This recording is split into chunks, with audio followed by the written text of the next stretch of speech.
What's going on, you guys? It's your boy Patrick, aka Addicted to Combat, and we're back for another episode of the Addicted to Combat cast. I think this is episode 7 now, coming off of an off week, and we've got UFC Vegas 61, Mackenzie Dern versus Xiaonan, potential 5-round women's main event in the eerily empty UFC Apex in Las Vegas.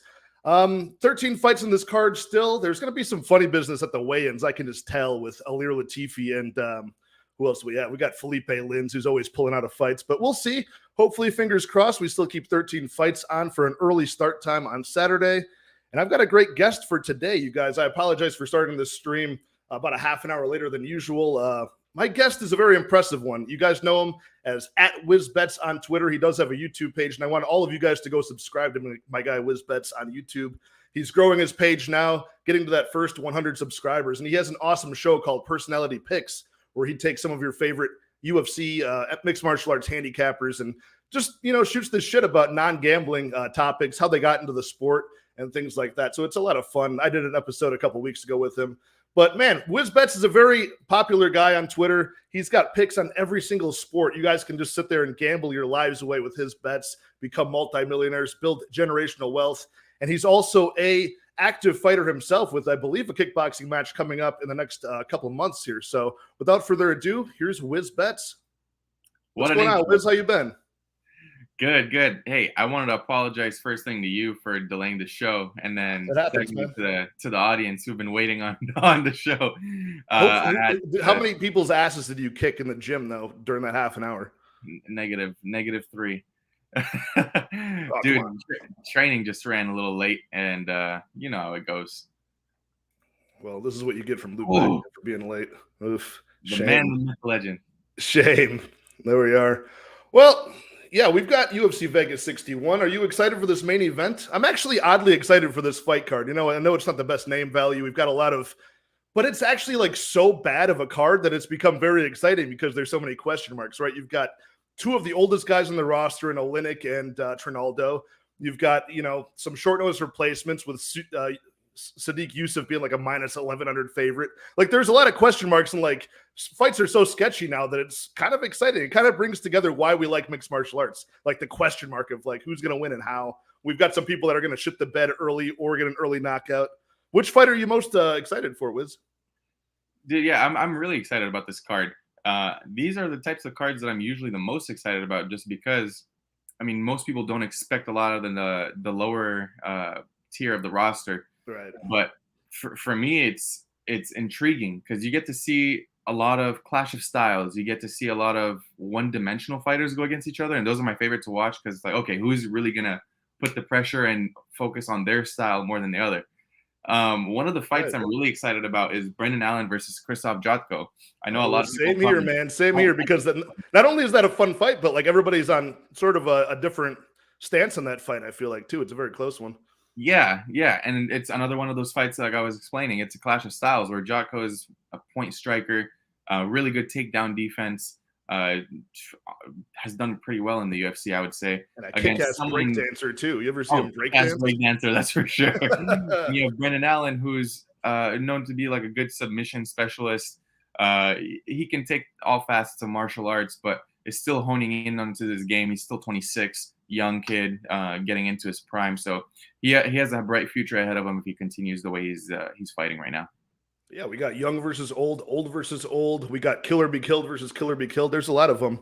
And kicking off the first fight of the night, early prelim. This has now been switched to the first fight of the night. We got Randy Costa taking on Guido Cannetti. This is one of those young versus old matchups, and it is one of these killer be killed fighters versus kill or be killed fighters. I believe right now like -300 range for Randy Costa taking on Guido Cannetti, about +240 at bantamweight. And before we kick this off, Wiz, I'll let you start this fight off, but let's go over the chat real fast. We got Papa Chuck in here hanging out with us a little bit later than usual. What's up, Papa Chuck? Oh, we got Ron Sizzle 402. I think Jan wins this fight. I might agree with you. We'll get into it later on. And we got our boy Daz Files in the house as well. Yeah, exactly. So how do you see this fight between Randy Costa and Guido Cannetti playing out? Do you see an early finish for Costa? Do you see Costa grinding out a slow, patient decision and changing his ways? Or how do you see this one playing out? Now, a lot of people probably think Costa is just going to be the same old Costa. And use up all his gas tank, kind of like how he did in that Giannis fight, where he was piecing Giannis up in that first round. And come second round, he's done. I actually think it's going to be a little bit more different. I think his approach is going to be a little bit more patient, especially knowing that Guido Cannetti is in his 40s. He's at the tail end of his career. I could see Costa getting the knockout here fairly easily if he wanted to, but I think he's going to stretch it out probably into the second round. Watch, I'm saying this right now, and he just goes out and nukes him in the first minute. Who knows? I wouldn't be surprised at that either. Yeah, and we got MMA Jesus in the chat saying I see the over 1.5 for that sweet plus money. I think that's at like the over under of course set at over under 1.5 plus 145 for the over 1.5 minus 175 for the under 1.5, which is a crazy underline. Yep. Yeah, I'm leaning towards that over as well. But okay, interesting. Randy Costa by KO is probably the prop I'm going to go with here. Or Randy Costa inside the distance, because he has been working on his submission game a little bit too. So we'll see. I think Guido Cannetti is just out of the UFC now. It's his last couple fights in the company.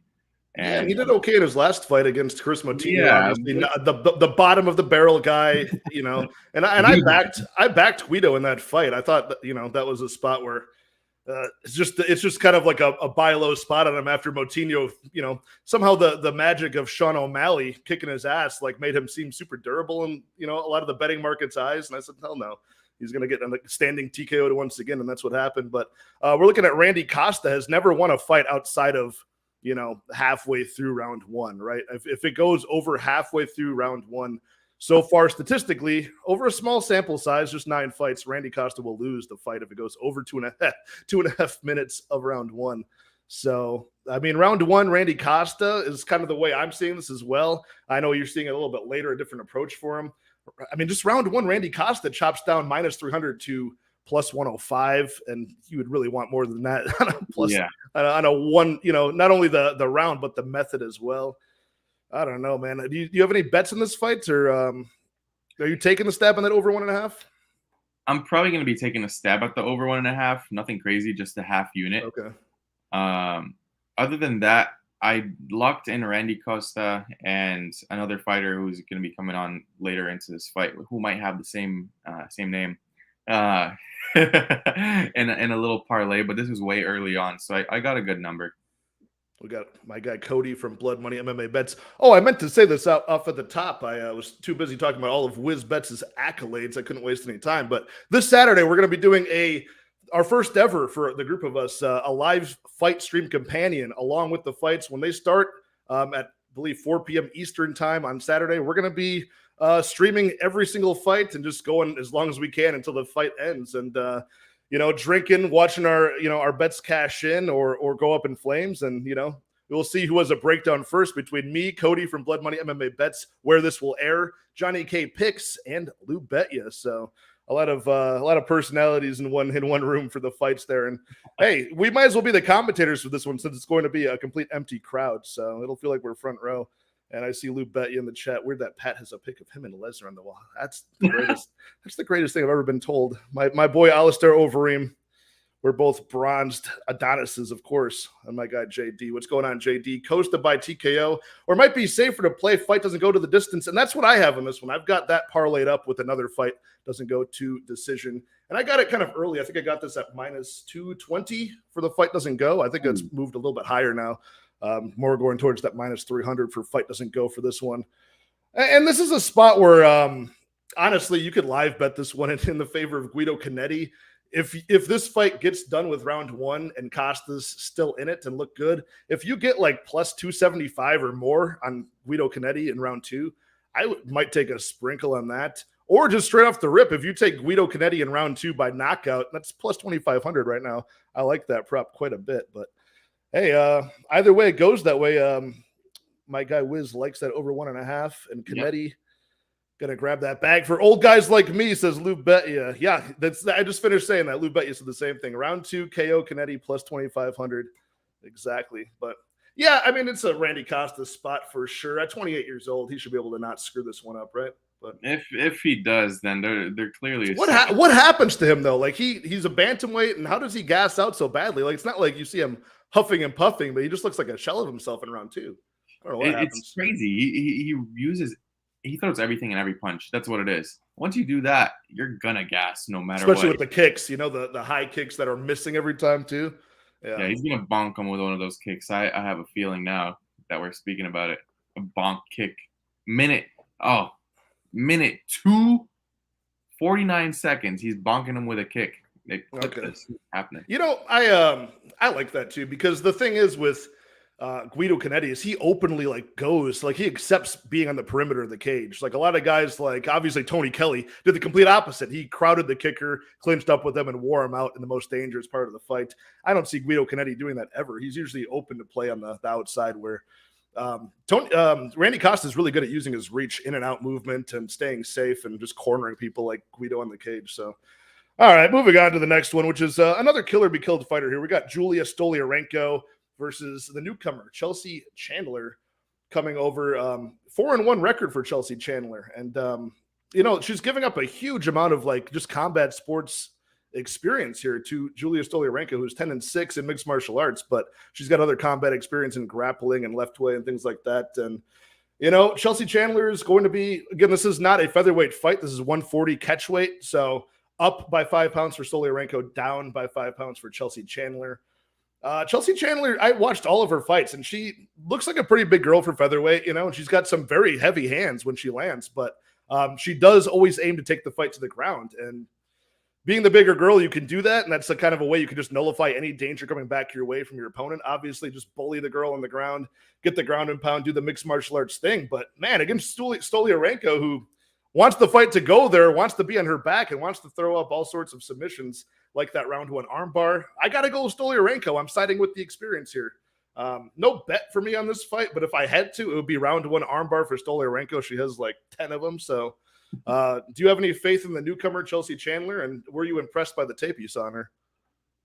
I was impressed, but this is not the matchup to be impressed for, just because of that point you just made, where Stoliarenko wants this fight on the ground, and Stoliarenko is a fighter that actively looks to get the fight there, whether it's on her back or if she's on top, because she wants to land that inevitable armbar. So, yeah, the one angle that I'm looking at here is round one Stoliarenko sub. Just like you said, it's probably the most profitable angle in MMA at this point, from the amount of times she had this round one armbar on her opponent. And it's a good price, too. Stoliarenko by submission just in general is plus 300, and I'm seeing still plus 600 for her round one armbar. Or I'm sorry, round one submission, which I assume would be an armbar. Yeah. I mean, why get cute with it at that point? Plus 300 is still pretty good. Yeah, it's amazing for a pick-em fight. You're tripling your return, basically. Exactly. Don't get cute with it. Yeah, I don't know, but that's your prop for this one too. That's my prop for that one. That I don't see going any other way. I think if this goes to decision, do you think Stoliarenko could win that decision? I still think Stoliarenko wins a decision, just because lately what I've been noticing with these grapplers is the grapplers that are throwing up a lot of submissions and putting their opponents in danger, even if it's off of their back, they've been winning rounds.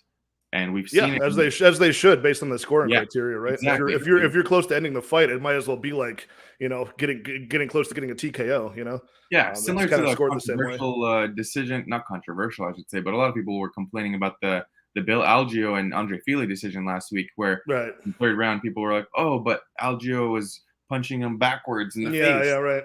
But what's more dangerous? Punching someone like this while he has your back and he's actively looking for a rear naked choke, or the rear naked choke? It's one of those kind of things. Right. The only issue with the grapplers is like Stoliarenko is if you're on your back, will the bigger Chelsea Chandler's somehow find a way to turn around and just stay safe in a side control or something like that, or a half guard or a full guard? Can she just smother her with size? I want to see how these two size up as well. But any bets on this one? I got no bets on this fight. No bets on this fight personally. No, it's too. In my head, it's clear as day, but something fishy is. It's something just telling me that to not bet this fight at all. Stay away. Yeah, it's always the unknowns too. I'm pointing out the inexperience for Chandler, but we also don't know, based on the competition she's faced, what level is she truly going to be at? Can she beat a 1-3 UFC fighter like Stoliarenko? Maybe. She's 4-1. a bigger weight class than Stoliarenko's used to fighting by a small margin. I really don't know. There's just too many unknowns. So this is a spot where I want to sit back and watch. Maybe Chelsea Chandler is somebody we could back in the future, maybe not, So I just want to watch this one. And it's pretty low confidence pick on Stoliarenko for me. We got a question from the last fight from my guy, Mike, Couch Warrior Podcast. Wiz, do you think you could take Guido? It's unfair at this point because the size alone. Let him have it. The size alone is just not fair. How much do you outweigh? Will you outweigh him by like what, 70 pounds on fight night? Pretty much like 70 on fight night. Probably like 80 pounds. A good 80 to 85 pounds. All right, there we go. What do you weigh? Right now I'm at 206. Yeah. So yeah, you would just toss this guy around. You kick him into like the nosebleeds of the apex at least. back to the locker room of the apex. I'll just take him down. That's a steal of a line right there. Minus 150 Wiz over Guido. Oh man, I would hammer that. Oh yeah, there we go. Oh no, we already moved the line. You see that? We moved the line already. All right. We're on the same side with the first two here. So moving on to something maybe a little bit more controversial here. We got Maxim Grishin taking on Felipe Lins at 205. This is one of the fights I alluded to where Felipe Lins I find to be pretty unreliable to show up to fights because he's pulled out of so many in the past 2 years, man. He was supposed to fight Dontel Mays, just didn't show up for like a knee injury. He's supposed to fight Ben Rothwell like 3 times, just never showed up. Supposed to fight Mirzakhanov last year, never showed up to that. So finally, we got Felipe Lins here taking on Maxim Grishin. Both guys are former heavyweights. Both guys had some success in the PFL before their recent start to the UFC. Kick this one off to me, Wiz. What are you feeling here? We got what do we have here for the odds? I got to update my sheet. I believe it's minus 175 Grishin at this moment in certain markets. Yep. Yeah, we're looking at that. Yeah, minus 175 Grishin, plus 150 for Felipe Lins. Which side are you on and why? Just break this fight down for me. Now, first thing, you forgot to mention one word before the name Dontel Mays. It is legend. The legend of MMA Twitter, who destroyed Dontel Mays. You can't blame Dontel Mays. He does Dontel Mays things. It's Hamdi is just on a different level. Hamdi's the Olympian. He's like in the same caliber of like a Daniel Cormier, like a Henry Cejudo. He's an Olympian. Hamdi. Anyways, yeah, in this fight, it sounds like we're going to be on the same side here. Felipe Lins is someone who the UFC signed from the PFL after he won the $1 million. They expected a lot from him. He looked promising, and after his cut from heavyweight to light heavyweight, I felt like he was mainly relying on him being the bigger fighter. But in this fight specifically, he actually isn't. Maxim Grishin is humongous for the division. And I think he has them covered everywhere. In the striking department, in the grappling department, power, overall technique.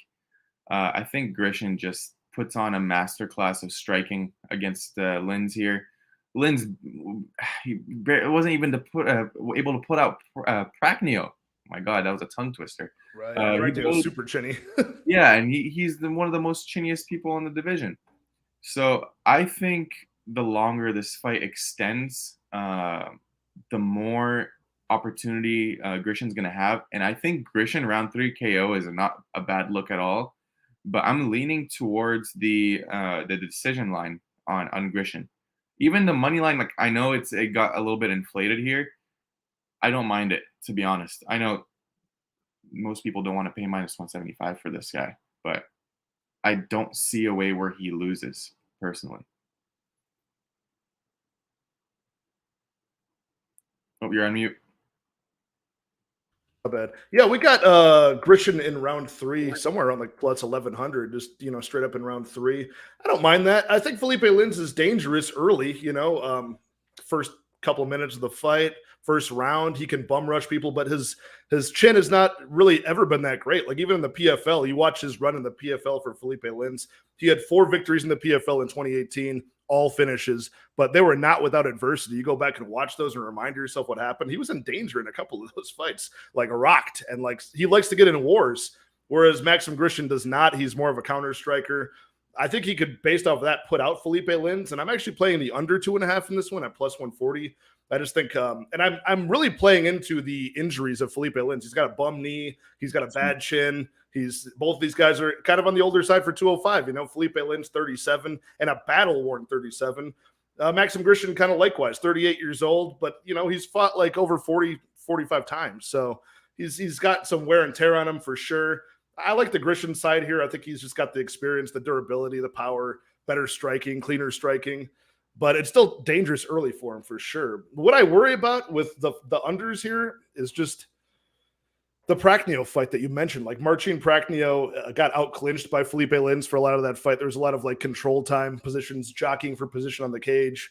That wears time off the clock. I don't like that so much. And the more tired these guys get, sometimes with these big weight classes like heavyweight 205, these big sloppy guys, like sometimes it's like dangerous early, dangerous in round 2, and then by round 3, it's like, man, there might not even be a finish. They might both just be content to let out like a burst of energy if both miss their big haymakers and then just clinch up and hug and waste time. So I am going to call the under 2.5 just because I like that plus 140 on it. I think it's mostly probably Grishin inside the distance here for me is the side I'm on, but I'm not willing to pay that price on Grishin. You're completely right. I don't know. Did this open up like lighter than that? Was this something that somebody could have gotten a good deal on? Pick 'em Price? And like that was like people got real money on that? People got real money on Pick'em, and I'm jealous. Oh man. Yeah. Okay. Yeah, I see that. Yeah, it's been a while. I taped, unfortunately. Okay, so there was a pick'em for like a little bit, like end of August, early September. Then it went down. Yeah, so way before I started even researching this fight. Yeah, I don't know. How convicted are you in that finish ability in round 3 for Maxim Grishin here? I'm pretty convicted. To be honest, you see that really is like you think he's going to be the fresher guy, and Lins is just going to fall apart. Yeah, because if you look at that Prachnio fight, Lins had Prachnio on his heels the first 2 rounds, and then Prachnio almost finished him in that 3rd round. He had a good chance. So Grishin, I think, is way better than Prachnio, first of all. A lot more power, and he's a lot smarter. Cardio is something where I'm like still questioning a little bit, but I think he can get it done in round 3. If not, it's going to be a decision. Yeah, it's just like the straighter punches of Grishin too just find their target a lot faster, and Lins is like always just wide looping punches, trying to rush and end the fight, and leaves his chin completely in the air. I mean, yeah, Blood Money Bet saying it. Cody's saying it right. Lins looked terrible last fight and gassed. Any Action Effie from the Any Action Sportscast, go give him a subscribe. Says Lins's cheeks, but the smaller cage is a good point though. It should help us get more action at least in this one for sure. Yeah, so again, we're agreeing on the Grishin side. Did you have a play on this one? Yeah, I'm taking. I mean, just overall, I'm definitely taking the money line, even though it's cheap. I think it's a little bit. It's a ways off from actual value, in my opinion. That's the fight where I'm questioning if it even like Lin shows up on the scale. Because remember that last time against the final time he was supposed to face Ben Rothwell last summer. I think it was like last September. He just didn't even show up like the day of the scales. He's just like, my tummy hurts, so I'm going home. So I don't know, but we'll see. I just think Grishin is a legit fighter versus Lins is not really. Yeah, I mean, there's some older guys in this card by a long shot, but these guys seem like way older than late 30s, don't they? They seem like they should be in their 40s by this point. Like Grishin looks like he's 45. I know. Like, I mean, the best win for Maxim Grishin still was probably Volkov back in the day, right? Yeah. Choked him out early. That was that's probably still like his best name value fight. Yeah, better strength of schedule than Lins by a mile. That's and you like, even if it does go late, he's 10-3 in decisions. You like to see that as well. Yep. Whereas Felipe Lins finished in 4 out of his 5 losses. And one of those 4 times he got TKO'd was what I was talking about in Bellator. I think he threw a punch and he blew out his knee. And ever since then, that knee has been an issue. Like he pulled out of the Dontel Mays fight for that same injury. So just battle worn. Yeah, Grish will probably get him out of there. Moving on to the more highly contested one over MMA Twitter recently. This is Krzysztof Jotko versus Brendan Allen at 185. Good middleweight bout here. Break this one down for me, man. Tell me what side you're on. I actually don't even know what side you're on in this fight. So Krzysztof Jotko is a guy that we've all known to be a point striker, really good takedown defense, very high fight IQ, and has fought the who's who of the division. I would classify him as like the gatekeeper of the division, similar to a Neil Magny, in my opinion. And Dude, that's exactly what I described him as in my breakdown. I said he's there you very go. Neil Magny-esque. Yeah, so very Neil Magny-esque. And what's one thing that Allen wants to do? His striking isn't all that. Let's just be honest. He wants to get this fight to the ground. His wrestling isn't that good either. So initiating the takedowns, it has been an issue with Allen. And he's the one that's been, I mean, especially in that Malkoun fight. Malkoun's a magnificent wrestler. Let's not take anything away from him. But he got taken down so many times by Malkoun. I don't think Allen's going to be able to take Jotko down like most people expect him to be, who's on the Allen side. I think Jotko keeps us standing, and I think he just outpoints him to a decision. So the prop I'm going with here, and probably the bet I'm going with here, is Jotko decision, because I don't think he's going to knock Brendan Allen out. He's never been known for his power, but he's a decisionator. So that's the one bet I have on this fight. What are the odds you got on that one for Jotko decision? I'm gonna have to look. Has to be close to his money line, right? His money line is what right now, like -1. No, it's probably like what, -125, -120-ish for Jotko. Usually Brendan Allen. Brendan Allen's like even money now in a lot of books. He's like +100, +105 at best you can find on him. Yeah, let me pull up. I'm seeing Jotko by points on Bet Online at +110. Which is transforming that money line by a small bit, like what, 35%, something like that. Yeah, I mean, you got to believe it goes that way, right? Like, you don't think Allen's going to get finished. The younger guy, the more durable guy. I mean, you're looking at Jotko, who's 17-2 in decisions, which is why I called him really Neil Magny-esque. I think they have like the same decision record pretty much. We're a Jotko decision only prop. Decision only. What do you mean decision only prop? Where it's pretty much void if it doesn't go. Void if he gets finished. You mean yeah, the opposite. Yeah, I don't have a lot of books that offer that. I've got I always see the scorecards equal no action, like for the finish only props. What books have that one? Is that like a DraftKings or FanDuel thing? Even DraftKings, even though I don't have DraftKings, but I'm pretty sure you could find it on Bet Online because I've bet it that same bet on Bet before. Yeah, by the time the fights that happen, they've got a bunch of them out there. FanDuel, I started using it recently, and they've got a lot of cool props like that as well. A lot of different, double chance type props. I like the Allen side here. I'm on the Allen side. I do have a money line bet on Brendan Allen, and I got him on that top of the line at plus money, +112 over the weekend. It was the highest I saw that on FanDuel. So I took a stab on that for 1 unit. And I'm just expecting this is kind of like a buy low spot on Allen after that really greasy fight against Jacob Malkoun. I know he's kind of clowned on for his fight IQ being kind of poor at times. He's 26 years old versus the Krzysztof Jotko at 33. So I expect to see a more polished version of Allen, and just the striking, like you mentioned, I expect this to be mostly a striking fight. I like the striking of Brendan Allen a lot more than Jotko, to be honest. I think it's more effective. I think it's faster to the target, sharper.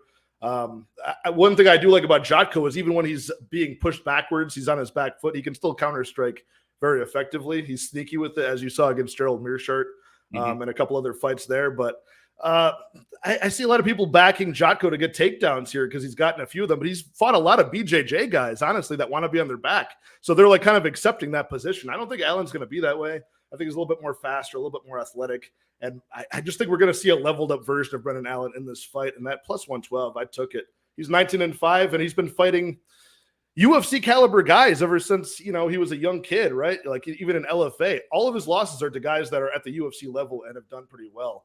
Trevin Giles, Eric Anders, and Fluffy Hernandez, I think, were the guys who beat him pre-UFC. So now in the UFC, he's lost to Curtis and Strickland, but all very tough guys. And yeah, his fight IQ hasn't been the best. He's kind of gone into their wheelhouse, especially with like the Chris Curtis fight, right? Yeah. Probably should have been able to take that one down and, employ his own game, but I don't know. I just don't think that the takedowns will be there for Jotko, and I think Allen can get the better of the hand speed and stuff on the feet. And I just think we're going to see a leveled up version of him. I think the power is going to be live here for a finish, even on the Allen side. Like I'm that kind of confident in him. But we'll see. I don't know. It's tough. It's tough to shake that last fight against Malkoun out of your head, right? Yeah. That was as terrible as it gets. That was horrible. Yeah, that was such a. Was that on the Yuri Prohaska fight card? Right, that was 275. I'm I pretty think. no. Wait, hold up. Was it not? What? Let me pull it up. I think that was the last because that was pretty recent, right? Like in June. I don't think it was on the Yuri card. I'm Brennan pulling it up right Allen here. It was. Melku It was. 275. It Yeah, was. it was. It was. Yeah. Wow. It's been that long. What? Yep. It's been since June 12th. So, yeah, dude. This will be the first fight card in Q4 of the year for the UFC. We're going to the fourth quarter. So time is flying. I know, man. It's getting kind of sad. I know the summer was stressful for content creators and bettors alike. You know, all the tape study for 12 back-to-back UFC cards. But I like that. I got in the habit of the chaos. I miss it. You know, I like the UFC action. But yeah, so we're on opposite sides of this one. So you see this going to decision more than not. What's the over/under in this one sitting at? I believe the over/under is sitting at 2.5. Let me get over/under is 2.5 minus 185 for the over 2.5. Plus 155 for the under. In most world, I'm kind of torn on this. In most worlds, I see this by the numbers going over 2.5 because you got all the numbers in the sample size for Christoph Jotko going that way. He seems durable. But man, like in my crystal ball of predictions, I see Allen actually like doing some damage to him and either getting him out there by TKO or getting him out there by club and sub. I really see that happening for Allen, but I don't really, it doesn't matter for me. I got the money line, but if there was a prop I had to play on this one, it might be Allen by decision, which I had sitting at plus 300 for Allen by decision, and you're on that plus 110 Jotko by decision. So we're on opposite sides, but both are plus money. So, you know, we're both on the same side of the time props for this one from a betting perspective. Yeah, so that over at minus 185, minus 190. It's not that bad. Yeah. We got JD saying Allen is starting a fight promotion. He wants to run the business, do matchmaking. It's a red flag. Yeah, because he's got an exit strategy. How much of his time is spent on that? I'm going with the boring fighter that knows how to win. You know, that's not a bad thought process there. JD's kind of following that same mindset of like when you know a fighter's retiring, it's like how much is their head really in the game? You know, is it not? Mm-hmm. You know, I get that. I didn't hear about this, so good tip on that one. I got to look into that. He's pulling a George Masvidal and having that fight promotion dreams going on there. Yeah, actually, yeah. Allen got money like that, dude. It's extremely expensive to even start a small promotion. I mean, you're like in the regional circuit of like competing. You see how expensive that is.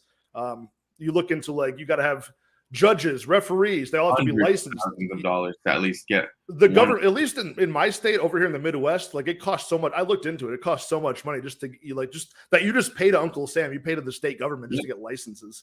It's annoying.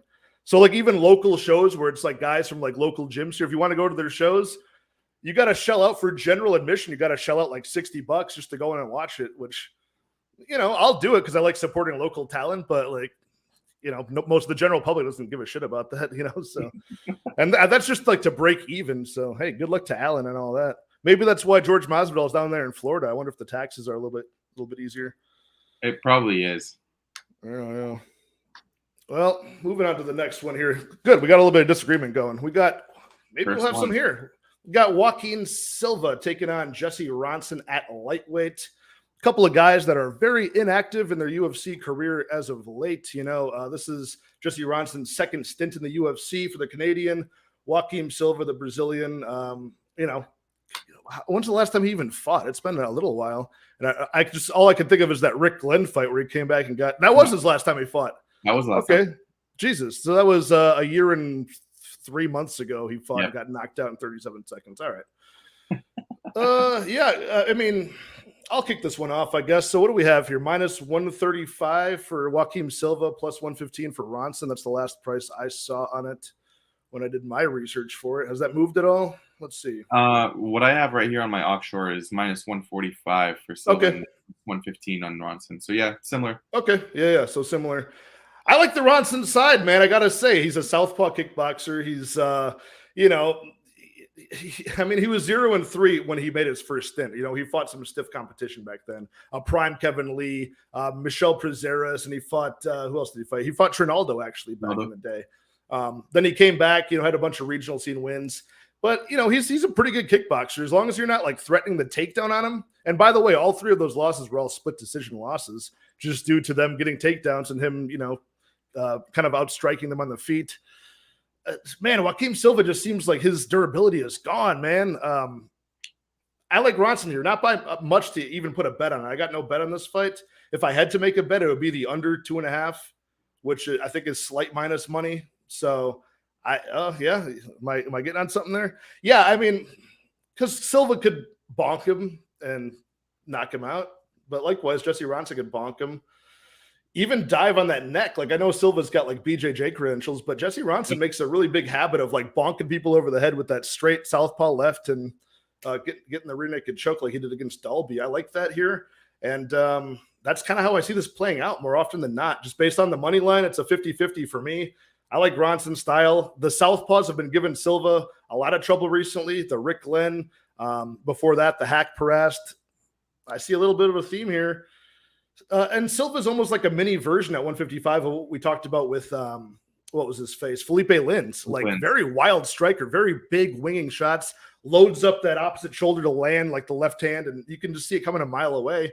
That's how Rick Glenn got him. That's how Hack Paras got him. So I don't see why Jesse Ronson can't do the same thing here. I know he's a little bit older at 36, but only a 3-year age difference. So I'm on the Ronson side as a pick. One of my 4 underdogs I'm picking on this card, but no bet on this fight for me. Like I said, if I had to do it, I'd do the unders. What do you got, Wiz? Yeah, I share a similar opinion as you, where I think Ronson is a side here, and no bet. I don't want to put my money near this fight. I just think that both these guys are kill or be killed fighters. They've both finished, and they've both been finished before. So that under the 2.5 at I see it's at minus 140 on my book right here is not a bad look at all. If I were to ever have any action on this fight, I'll probably be leaning that under 2.5 just because of how many finishes these guys have. So that's my prop for this fight. I'm not looking to take any money line side though. That's too much for my heart to handle at this young of an age. Dude, honestly, like this is a sketchy fight, and I don't know if many people that have like a straight bet on this fight. Like either people are betting the overs or betting the unders. Mostly the unders I've seen for sure. I think my guy Cody from Blood Money has the unders in this fight, if I remember correctly. He's got a bunch of unders. It'll be fun to watch the be on live stream with him for the Fight Companion, seeing seeing him get the bet sweats as the clock is rolling, either for or against him. That's the best. But we got Prince of Mischief. What's up, Prince of Mischief? Thanks for hanging out with us, by the way, man. Do you guys have Barstool Sportsbook? I heard the lines are shit, but what's your experience? I'm curious on why this is so popular. I don't have that. I've been asked about it by friends of mine that do other sports, not mixed martial arts, but I've never used it before. Have you, Wiz? No, I'm not even legal in my state. Okay, gotcha. Yeah, it's funny. So I live on the border of Wisconsin and Illinois. So I work in North Chicago, and so when I'm down there, I place bets. When I'm up here, I can't place on the ones that are in America. I've got to use offshores. So it's always like I do all my betting when I'm at work. When I'm at work. Yeah, but I've never used that before. Yeah, the only ones that I use here are like FanDuel is the only one that I use that's actually in the States. I don't know. Not a really rave review based on the lines being shit, so it's kind of all the experience you need. What's up, Victor De Jesus? How you doing, brother? What's up, gangstas? And you can't wait for the Fight Companion. That should be fun, man. If you guys aren't having like a Mackenzie Dern, Xiaonan fight party at 4 p.m. Eastern time, I'm sure a lot of you guys are. I'm sure a lot of you guys are having the whole family over for that one. But hang out with us on Blood Money MMA Bets channel, and it'll be a good time watching Addicted to Combat's net worth go up in flames. And if I'm going down, by the way, I'm parlaying a lot of stuff. I've been on like an anti-parlay thing for the later part of the summer, doing pretty well. I'm saying screw it. I'm doing a full progressive parlay for this one. And you might see me streaming from under a bridge for the next breakdown, but I'll do it on stream. You're joining the dark side. I think we're all the way up to Jessica Penne and Tabitha Ricci now at strawweight. Tabitha Ricci, Baby Shark, 27 years old. Jessica Penne, 39. Bigger woman, 39. More experience. Both of them black belts. What are we at here? We're like going north of minus 215? Minus 200? So north of, so right now the line. Yeah, minus 210 for Ricci, plus 180 for Penne. Is that what I'm seeing? Yep. Break this fight down for me. Do you see Jessica Penne pulling off a submission on Baby Shark? Absolutely not. Really? It's a lot harder. Not even a chance? Nope, no chance. I could be wrong. This is MMA, but for me, at least from what I've seen in gyms and from training on my own right, I've seen a lot of people try and get these submissions when they're the much larger human being against someone who's almost half their size. It just doesn't work. Limbs are too small. Usually when someone is the same weight class as you, but you're just like towering over them, they have a strength advantage over you, at least in the thigh area, which clearly Tabitha Ricci has. So the pressure of the top game. How do you know that? Have you been looking at her Instagram? Maybe. Just maybe. I think Tabitha Ricci is just going to overwhelm her, similar to how she did with Polyana Viana. No submission, because Polyana Viana is a good grappler in her own right. I think Tabitha Ricci by decision here is the only way I can ever pay to bet on this fight. And I think I am actually going to pull the trigger on that, because I just like the Ricci side here. I'm really impressed with how her game has evolved lately. Her striking is still a work in progress, but in the last fight, it hasn't really been that bad. And yeah, I'm siding with Ricci here. I'm pretty sure a lot of the MMA community is siding with her, whether it's on good analysis or for other reasons. But yeah, go. I think the main event might be like that too. But you fucking creeps out here. What's the line you got on that prop for Ricci?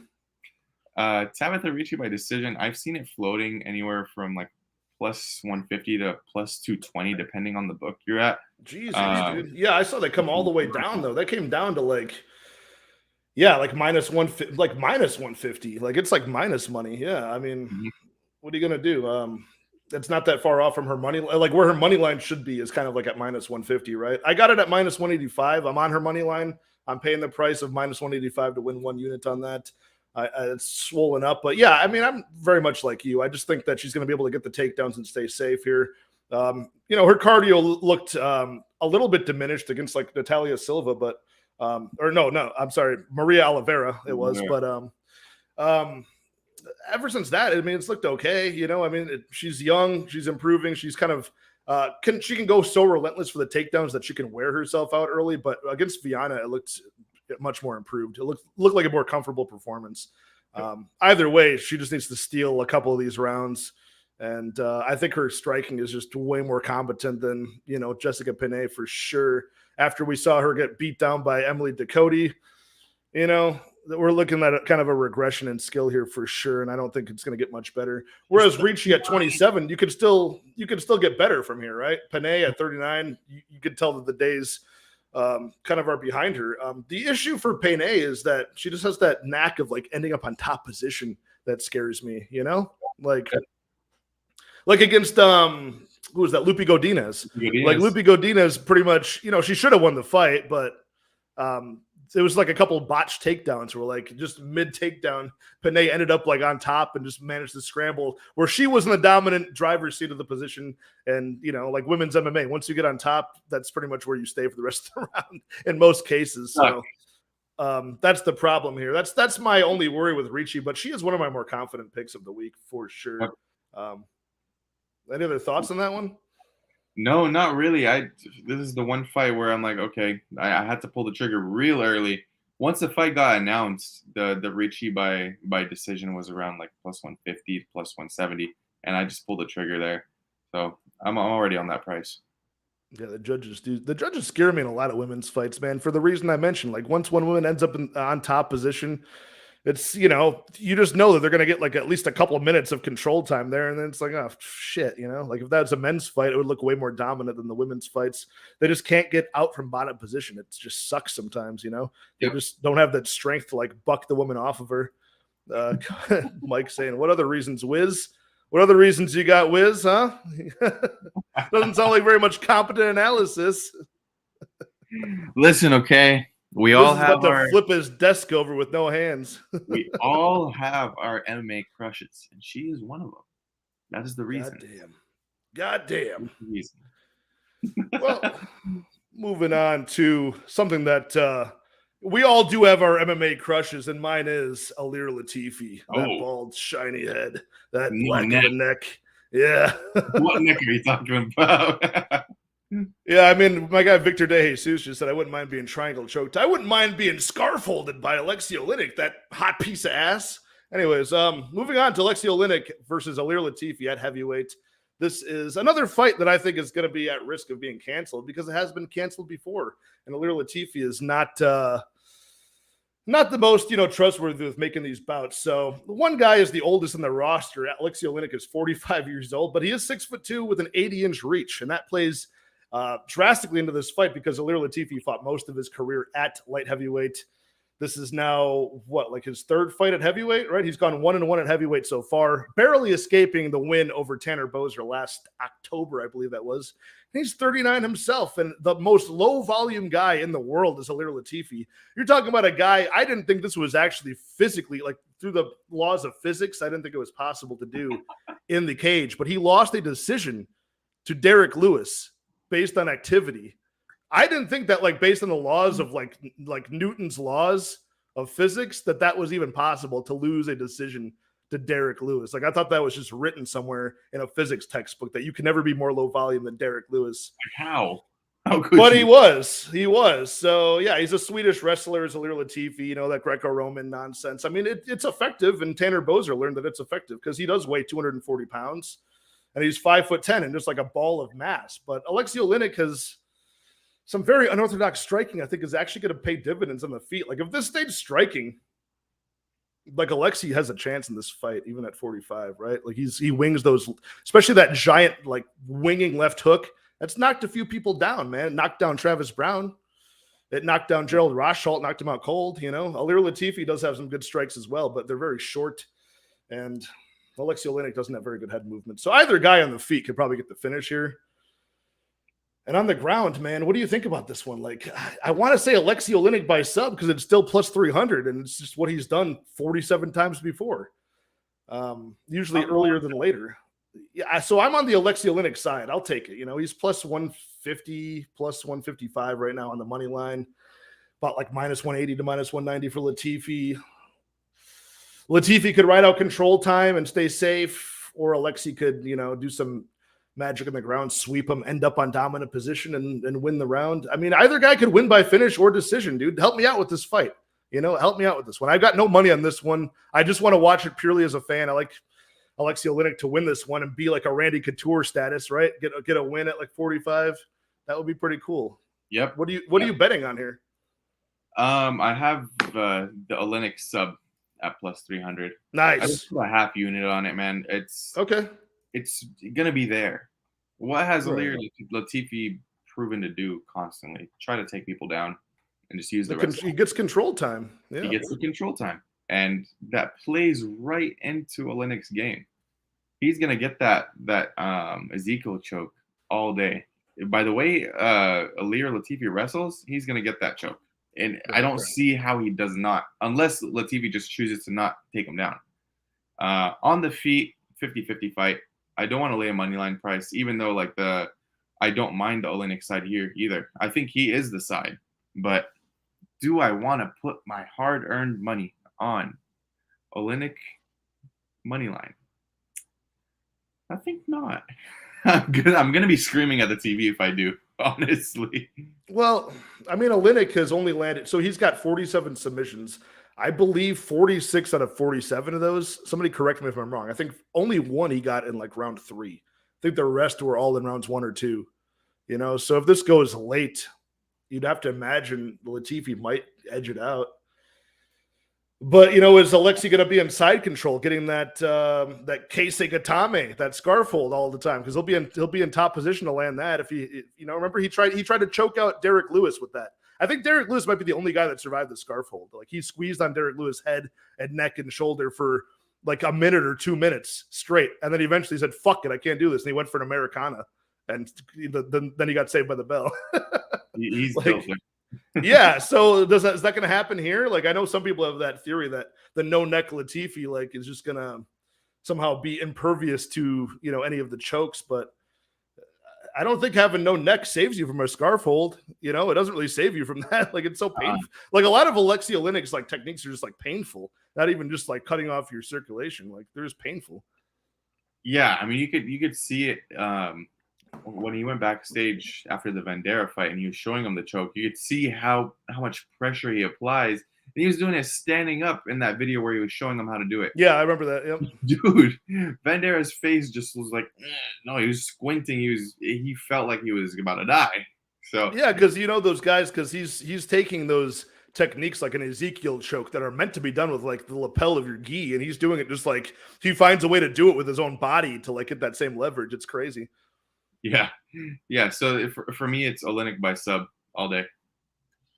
I like it. I'm actually surprised that that's still only a plus 300. You know, to be fair, like some of these women's fights, you're seeing like their win condition is decision, right? So their money line's plus 100, their decision prop is like plus 105, right? I'm surprised that the Oleinik fight isn't similar, but yeah, I don't know, man. It's so hard to bet another guy here, but I think you're on the right side of this at Lexi by submission, and I think I might have even had. Did I write down what the price is for what's round one submission for that? I wonder.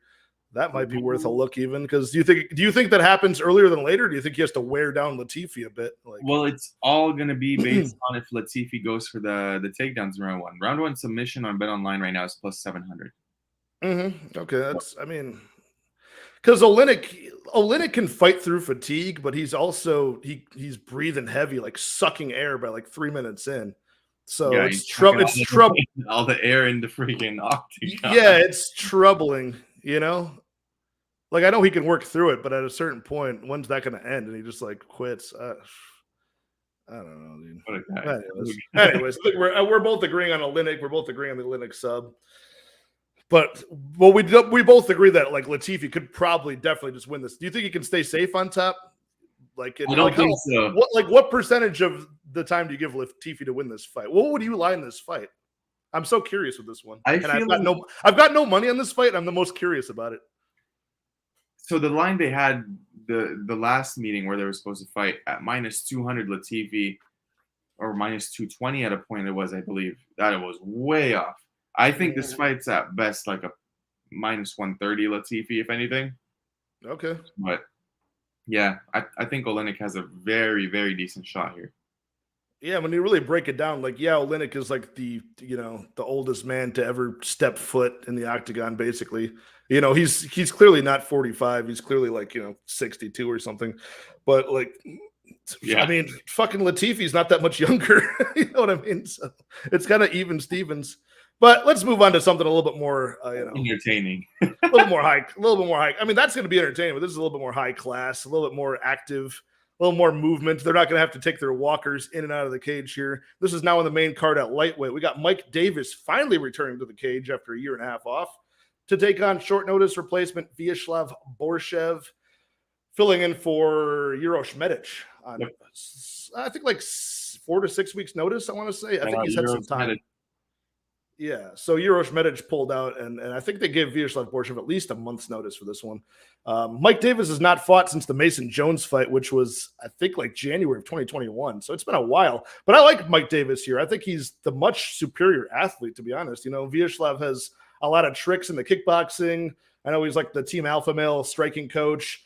He got exposed in his last fight. But I like Mike Davis, a boxing background. He seems to have like that kind of talent where you can like adapt to mixed martial arts rules and get the takedowns. He's got power. He's got cardio. I like Mike Davis here, man. Who are you picking in this fight? Do you have any cause to pick Slavoklas in this one? I do. So initially I thought the same. Oh, you're biased to the kickboxers. You like the pure kickboxers, you son of a gun. You know what? It's not that. For me, when I was looking at the tape, yes, Mike Davis gets the takedowns, but he doesn't really tend to keep people down.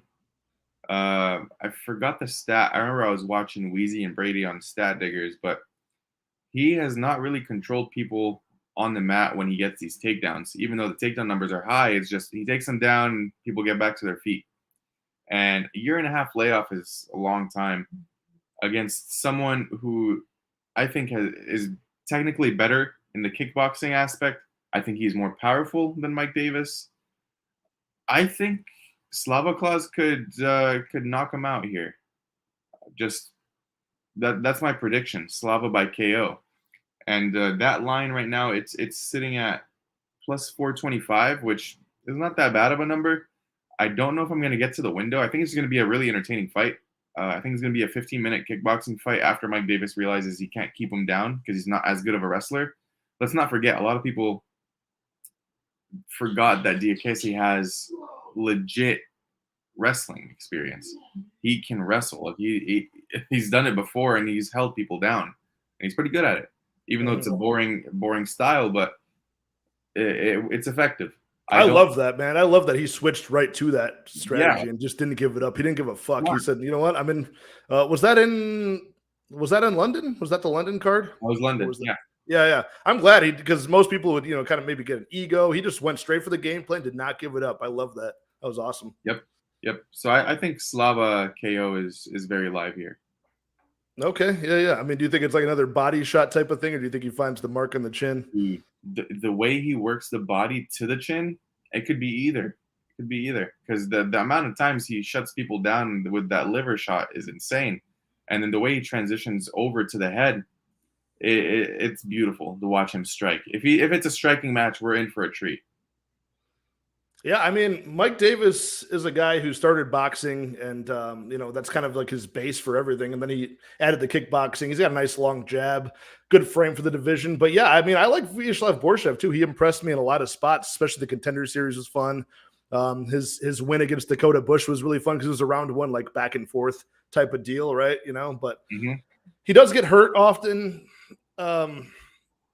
Then yeah, I mean, he was exposed in the wrestling. You could tell though he was working on it. Like you could tell he's getting rounds in with high level wrestlers, right? Because he had like some budding techniques, like fundamentals to get back up, and like he was using the butterflies a lot to get back up, but it just didn't quite work. You could tell he had like one key trick that he knew to get back up with, and it wasn't always landing. Yeah, I mean, I like Mike Davis, but yeah, the time off does scare me in this fight, and he had a myriad of reasons for why he was off. I guess first and foremost, he had like some surgery, but then he had COVID last year and then couldn't fight. And then he was supposed to fight Jai Herbert. He was offered Jai Herbert last January for the March London card this year. And once he found out that it was in London, he said he didn't want to do it for like tax reasons. It was like he thought he would get like taxed more. So he called that. And then he also said like, well, I fought Mason Jones in Abu Dhabi. I don't like fighting overseas, so I don't want to fight him overseas. So once he didn't accept that fight, he thinks that the UFC had like a vendetta against him and didn't match him up for a while. And now he really needs money. So he says like, yeah, I mean, I'll take whatever they offer me. He thinks they were like trying to smoke him out with like some sort of revenge for not taking fights, which seems plausible. But yeah, I mean, you shouldn't be making these diva moves when you're like kind of, you're not even near being like a ranked guy. So I don't like all that, but I do like, his athletic ability. I like the fact that he did have some good rounds with Sadiq Yusuff and Mason Jones, especially showed toughness, But I saw, where did I see him talk? He talked with either James Krause or was it Alex B. Hunan, one of the guys, since he's from a boxing background, I think it was Alex B. Hunan. He do you follow that guy on Twitter? Yep. Yeah. Great interviewer, great interviews with people. And Mike Davis came from a boxing background. So he's like, I'm not scared of the body shots of Vyacheslav Borshchev. I'm like, you might want to be, dude. That could shut you off in a second. I don't know, man. So, yeah, I'm rooting for Vyacheslav Borshchev. I like the guy. I like his fun style. I like the dance at the end. He's very exciting, and both guys have had experience fighting in this like no audience type of atmosphere as well, right? I think all of their fights in the past have been only like without a crowd. So this should be right at home. It should be a fun kickboxing match. I expect Davis to get some success with the takedowns though. So I'm taking him on the money line at -170. I think that sense swelled up, but I don't hate your take on it. Taking a finish prop in this fight seems like the way to go. Has either guy ever been finished by strikes? I don't believe so. No, I don't think either guys. Like they're both potent finishers, but neither guy's been finished. That's where it becomes tricky, right? Yep. Did you say you had a play on this? Were you just taking that as a prop, or did you play that? No, just as a prop. This is a prop, and I do most of my props are untracked because I don't know. I don't know what it is about props. I don't like posting track bets as props. Well, especially if you're it depends how much if you're wagering something serious and you're like it's like a tenth of a unit or more on it, then it's like maybe that's substantial. If you're just doing like a lottery ticket, plus 6,600 draw. Yeah, You know, yeah. maybe it's not worth posting for people in tail. I get it. Yeah, all right. So a little bit of disagreement there. That's good. We're getting a little bit of man. I haven't seen many people on the Vyacheslav Borshchev side for this one, honestly. Like I see a lot of maybe the unders or the overs for Mike Davis. I like Davis to win by decision just based on the durability so far of Borshchev, and I think he could waste some minutes wrestling with him. But I don't know. I just do you ever get that feeling when somebody's just like they can take to improving in mixed martial arts? They're just a little bit more like athletic. That's the feeling I get from Mike Davis in some ways. But yeah, he's built. I'm going against my who posted that in the comments here? JD, my guy. He says, did you see that pic Mike Davis posted on his Twitter tonight? He looked great. Pause. No need for a pause there, my guy. We all know what you're looking at. Those chiseled abs of Mike Davis at 155. Man, look at that. I'm looking at it right now. That is sexy. Just admit it. That looks good. Hey, I grate some cheese off of that. Wash my clothes on that. Yeah, and any action nephew saying, didn't Latifi pull out on fight day last time? Yes, he did. He did. It's annoying. And speaking of, you know who else has been hitting the gym besides Mike Davis? Oh, this guy right here, baby. This guy. I'm surprised I have enough time to even tape these fights for you guys, man. I'm pumping iron all day, all night. And Victor De Jesus saying, he was in Columbus, Ohio to see that live. I need to hit up another live show, man. They're rarely ever in the Midwest, and I really want to hit up an Apex show, man. I was going to hit up the Sanhagen song one, but I didn't get a chance to. You know what? That actually raises a strange question because I was actually looking at tickets for like some of the lesser named shows, like Xiaonan, Mackenzie Dern. Like sometimes those Apex shows are like $1,500, $1,750 for a seat versus like the $2,000 that you get for like a bigger name Apex card. I wonder if people actually like bought tickets to this one ahead of time and like were refunded. That's a good question. I don't know because I'm pretty sure I saw this one offered on their site because I was looking for tickets. What's weird is a lot of the talk is that Zuckerberg bought out the event for a VR thing, and Dana comes out today. He's like, "Nope, that's wrong."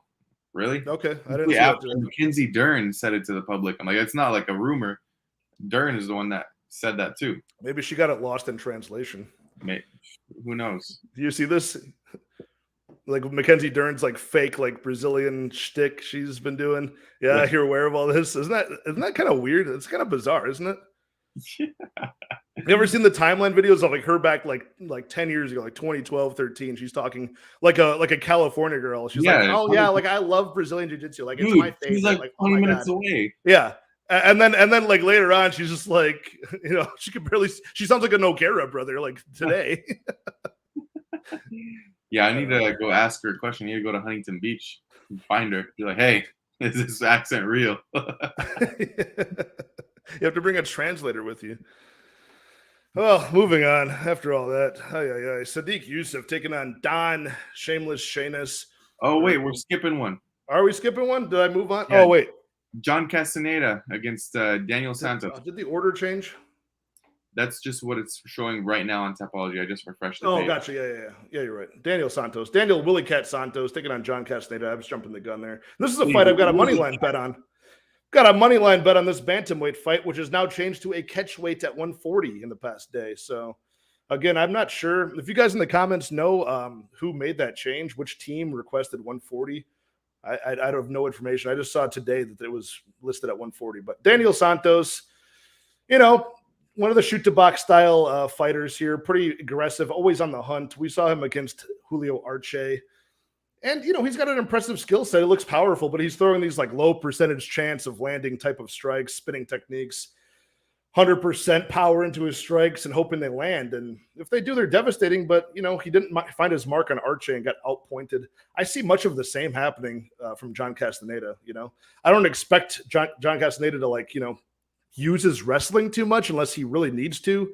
If he starts getting tagged and gets in trouble, then I see him wrestling. But otherwise, I can just see him following that Arce game plan. Do you see any holes in that logic, Wiz?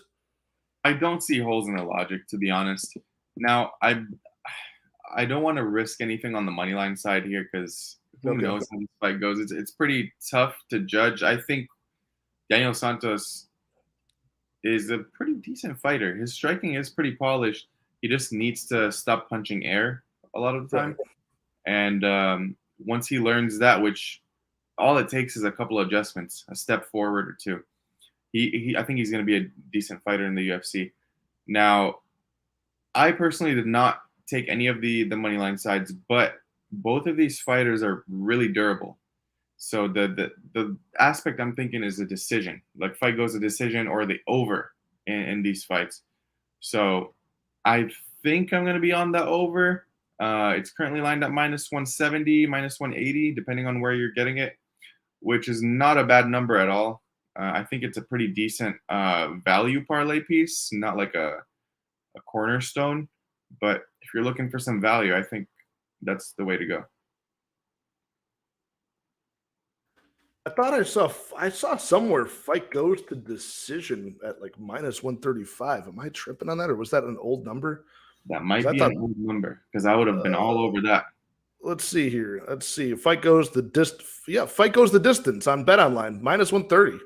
What for Daniel Santos, John Castaneda? Yep.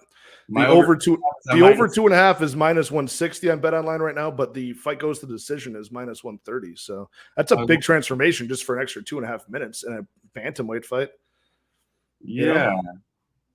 Huh. It's not like either. It's not like, because I like that a lot because Castaneda does have some finishes. He does have that nice club and sub over Miles Johns, but Daniel Santos hung in there with Julio Arce, who's, maybe a step above Castaneda at this point. I mean, Castaneda, I think very highly of his striking and his ability. Yeah. But Daniel Santos, like he didn't fall apart. It's just he got slower and more predictable as the fight went on, So I could see him lasting in this fight against Castaneda, even if Castaneda puts up numbers striking wise on him. I don't see him really getting him out of there at a high clip. So I like the over in this fight, just like you do. And I'm on the Castaneda money line at minus. I screwed up the money line on this one. I'm going to be honest with you guys. I paid minus 205 on this one when you can get him now at like minus 180, minus 185. I got it like when I did my tape study over the weekend, thinking I was getting a steal on it because that's how highly I think of Castaneda. I like his striking and I like his high output, and he's very accurate, very aggressive, and defensively sound. So I don't know. I'm like you. I like Santos. I like what I see from him. I love the aggression, especially. I like a guy that moves forward and goes on the hunt for the entire time. That's big in this sport. Added motivation after his teammate won the Contender Series this past week. Yeah, right. But you gotta land, right? You gotta land. You gotta be, you gotta cut off the cage well, and that's something Daniel Santos does not do. He gets caught following, especially in round 2, especially in round 3. He was following Arce around. He wasn't cutting off the cage and setting up traps. He was just, very predictable. So I see more of that, and I see John Castaneda winning this one. He's honestly probably my most confident pick on this card. I might be thinking too much of him, but I don't know. 30 years old. He's in his prime at this weight class. Like two or like twice as much experience professionally, right? He's 19-5. Yep. Santos is 9-2 with only one fight in the organization. Yeah, give me Castaneda here on the money line pretty confidently. I do have him parlayed up as well later on with other people. Anything else to add on that one? Anything I'm missing? What else happens here? Do you see Santos winning a decision in this fight, or is he like knockout or bust? I think this might be a parlay buster. That's okay. Okay. I think just due to the whole the antics with Oliveira, Makhachev, with his teammate just winning on the Contender Series. His last fight was very underwhelming, even though he showed the power. I think he might be able to clean some things up. I hope not for your sake, but don't hope for my sake. I like to see a new prospect in here more than I like to win a bet, honestly. it's just reeking of a parlay buster to me, but we'll see. Interesting.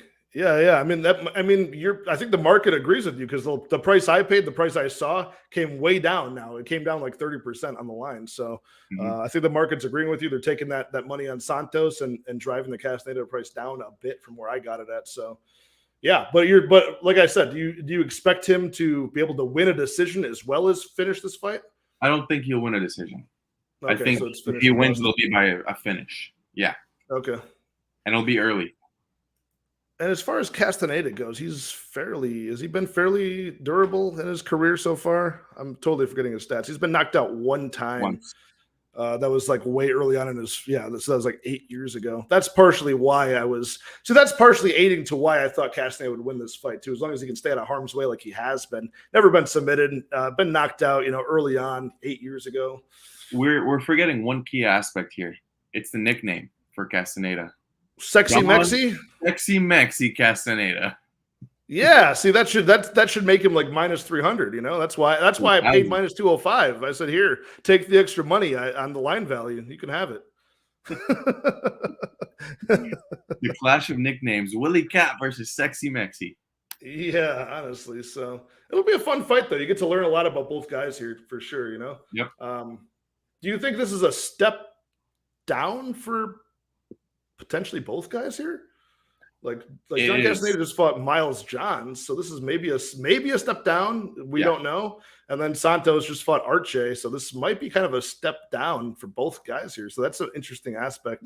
Yep, both are right in their prime at 135. So all right, on to the squash match here. That is Sodiq Yusuff and Don Shainis that I wanted to skip to earlier, and we're looking at Bet Online at like a minus 1,000.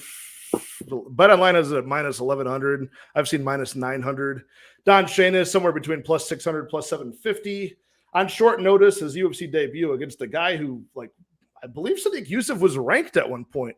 Like, I think he was like top 15 before. Well, I think somebody got a win this summer. What's up? Yeah, he's 14 right now. He's number 14 right now. Okay, yeah. So he's got a number next to his name against the guy making his debut, fighting Kevin Barberena and Jay Ellis and Cody Pfister. Cody Pfister used to be in the UFC. I think Sage Northcutt beat him, and then he got cut. So it's been a while, right? I mean, we're going back a few years. So Don Shainis, what can you say about this guy? I watched this tape. He needs to take the fight to the ground to win. Like, he's got a lot of like finishes on his record, and his last 3 fights have all been round one knockouts, but they've all been like ground and pound knockouts for the most part. Like, he takes the fight to the ground, can even just stay in full guard and just pound these people out. And the competition he's fighting is low level enough to like not get back up to their feet. I don't see that being really an option here. Sodiq Yusuff has just got pretty much every advantage in this fight: size, experience, power. I think he ends this within a round. I mean, what do you think about this fight? I know Sodiq Yusuff isn't always the most urgent fighter, as we just saw against Alex Caceres, but Caceres is crafty. I don't know, man. 6 knockouts, 6-1 in decisions for Sodiq Yusuff. I like him early in this fight. I'm going to take the under 1.5 in this one because it's at plus 140. If Don Shainis wins, most of his win condition is early in the fight. If Sodiq wins, I just think it's a big enough lapse in competition here. You should be able to get him out there early. How do you see this fight playing out? I kind of like the over 1.5 here. Yeah, Yusuff I never hate an over 1.5 in lower weight classes. Yeah, that's one thing to note. And then Sodiq Yusuff only has 2 finishes, I believe, in the UFC. Right. Don Shainis is a fighter who, he has all these finishes in the past 5 fights, 5-0, I believe, all by finish, if I'm not mistaken. And definitely way lower level competition. They're throwing them into the wolves here, but Sodiq Yusuff has never been the most urgent fighter, as you mentioned, to get the finish. He's a more lay the game plan out, play it out. You don't need the finish. He's never been that exciting to watch, but to me, his striking is just beautiful. And I don't know if he has the power to knock him out. That's the one question mark.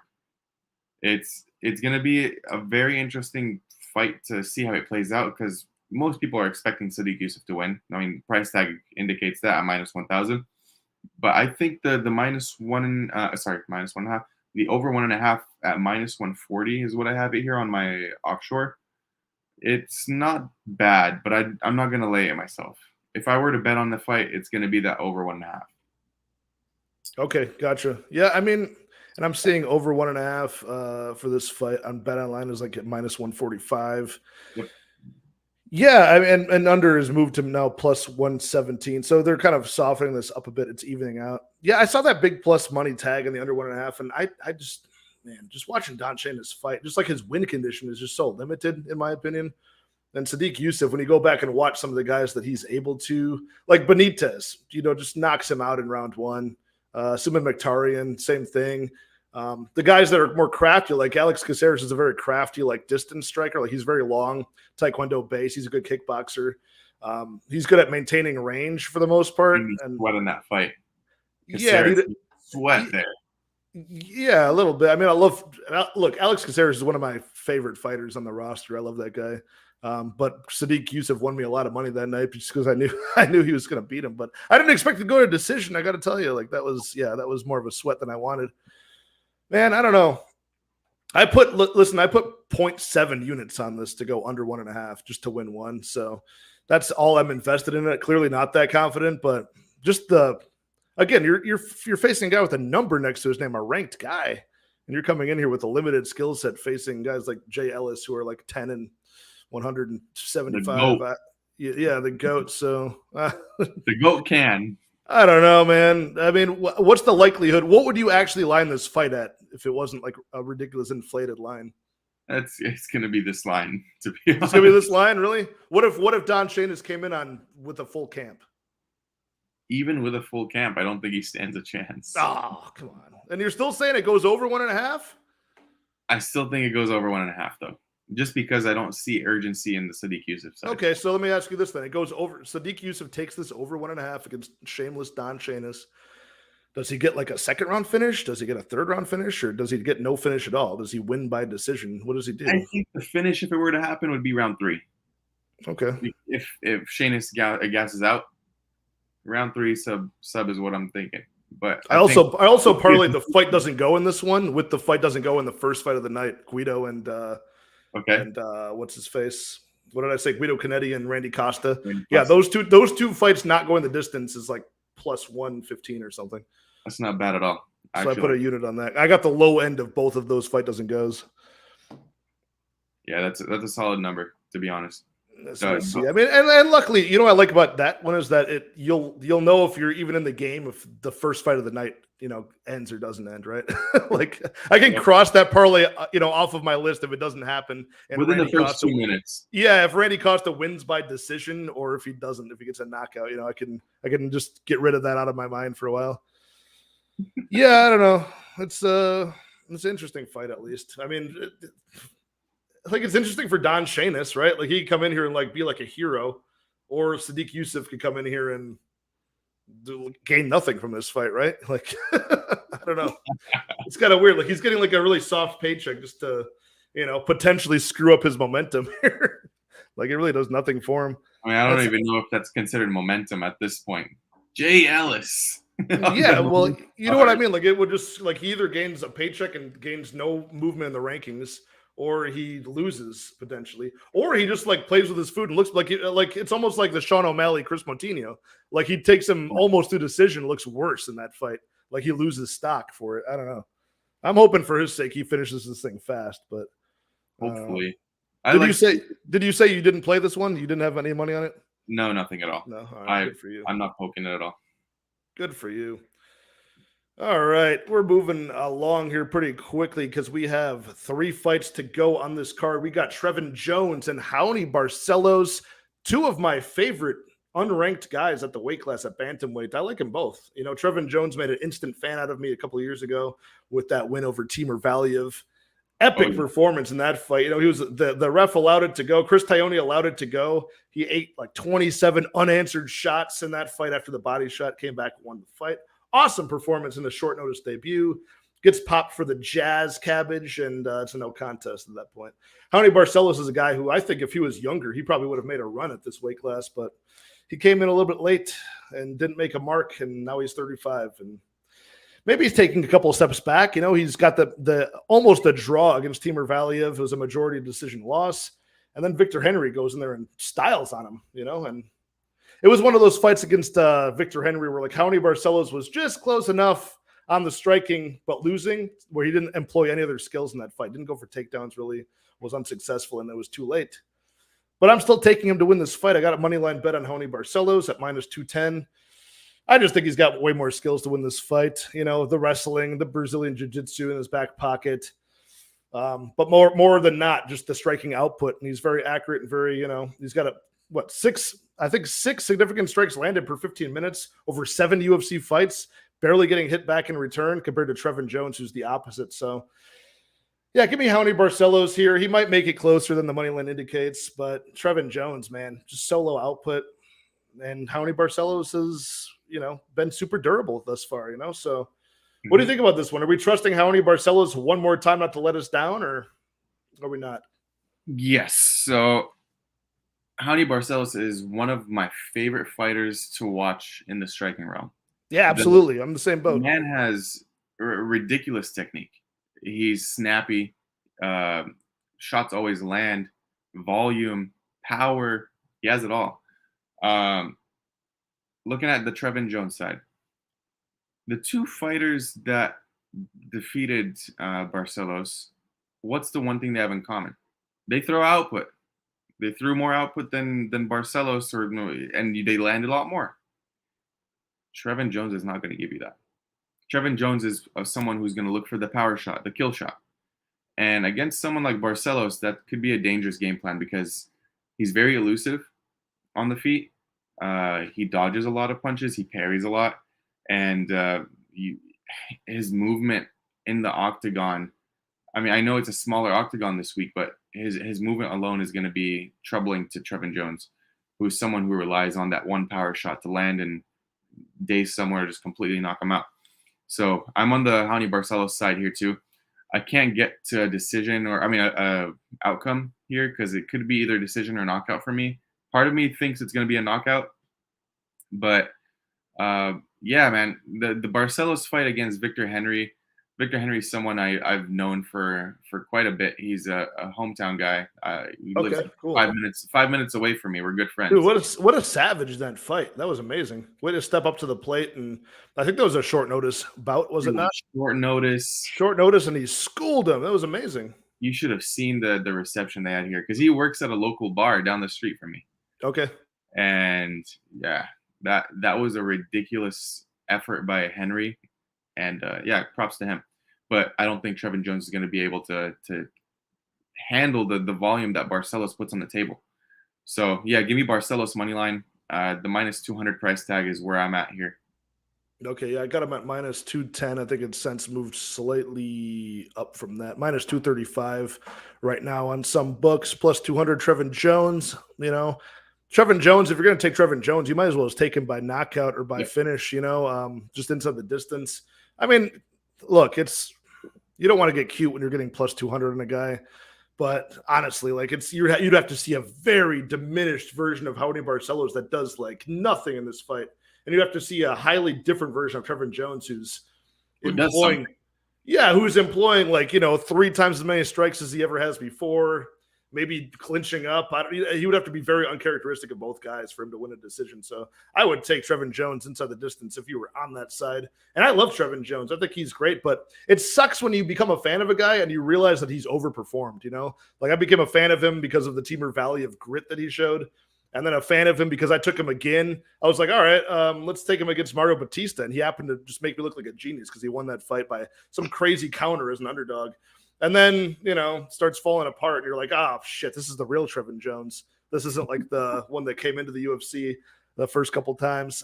But, man, Raoni Barcelos, though, man, has let me down a couple of times in a row now, and I'm trusting him a third time in a row. Whatever. I know it's not what you want to do, but the one prop, so I got the money line, but the one prop I would do is Raoni Barcelos by decision at plus 125. I think he does employ, a well-rounded, group of skills here. Maybe he does get some takedowns. Maybe he does get some clinching, but more often than not, just outstrikes the guy and wins a decision here. I don't see him finishing Trevin Jones. You seem to be confident maybe there could be a finish in this one. It's not off the table, but if at this point, now that it's nearing like minus 235, I might just try to chop that down if I were, anybody watching without a bet on it and go to plus 125 decision. Yep. It's not a bad play. And what about fight goes to decision, man? Like, minus 135 for a bantamweight fight where two guys are pretty durable. So here's the thing. If you're looking there, don't even bet goes to decision. Go with Barcelos decision because how many times out of 10 that's a good point. Is gonna win a decision here? Maybe one. Super low chance. So if you want to take the decision line, just go ahead and take the Yeah, I have that in my notes. I have the fight goes to the decision minus 135 and a big arrow that just goes right back to Raoni decision plus 235 or plus 125. I'm sorry. But yeah, Jones KO plus 575. Hey, I mean, not the craziest bet in the world for a guy that crafty, but I don't see it happening. He's a 35-year-old bantamweight, but man, we got Guido Cannetti, at 42. So, Raoni Barcelos is looking like a young man out here at this point. Yeah. Barcelos is very impressive for his age. That's one thing that I have to give it to him. He's really impressive, and he's able to carry his skill set through and through. Mm-hmm. And cardio doesn't look that bad unless he's because he tried to finish Timur Valiev because he almost had him out of there. That's the only time he's really looked that bad. But even then, he worked through it. But up next at 170, we got another battle of young versus old here. We got Randy Rude Boy Brown taking on Francisco Massaranduba Trinaldo, who claims to be 44 years old. I believe he is the second oldest man on the roster at welterweight. The former lightweight Southpaw Brazilian, very aggressive kickboxer, Massaranduba Trinaldo, 28-8 with 9 knockouts, 5 subs. He's 14-5 in decision. That's not bad. And Randy Rude Boy Brown is still a minus 300 and climbing favorite, right? We're looking at, where are we at now on Randy Rude Boy Brown? Minus 330 on Bet Online, plus 270 on Massaranduba, Francisco Trinaldo. But come on now, Randy Brown is 32 years old. So he's 12 years younger. He's got a 78-inch reach, 8-inch reach advantage, and he's 6'3" versus the 5'8" of Trinaldo. These are crazy tail of the tape advantages. You know how when they do the thing before they start the fight and they have like little stats on the UFC screen and like one is red when it's like, oh, this guy's got a bigger reach. Like all three are going to be like just blood red for like Randy Brown here. He's, like a foot taller, more than a decade younger, and he's got, over a half a foot of reach. So I don't know. I like Randy Brown. He's definitely grown on me in his 13 UFC fights, gone 9-4, only been KO'd by Nico Price and by who's the other guy? Vicente Luque. So solid takedown defense, good power. Not the best takedown offense, but he doesn't need it. He's got those nice long limbs that he throws pretty straight down the pipe with good power. The question here is not, I'm really high on Randy Brown. He's one of my more confident picks this week. I can't play the money line because it's ridiculous at this point. Like, he'd have to win like 80% of the time to even match the money line. But does he finish this fight inside the distance, do you think, Wiz? I think that's more likely than not. Okay. I'm kind of on that side.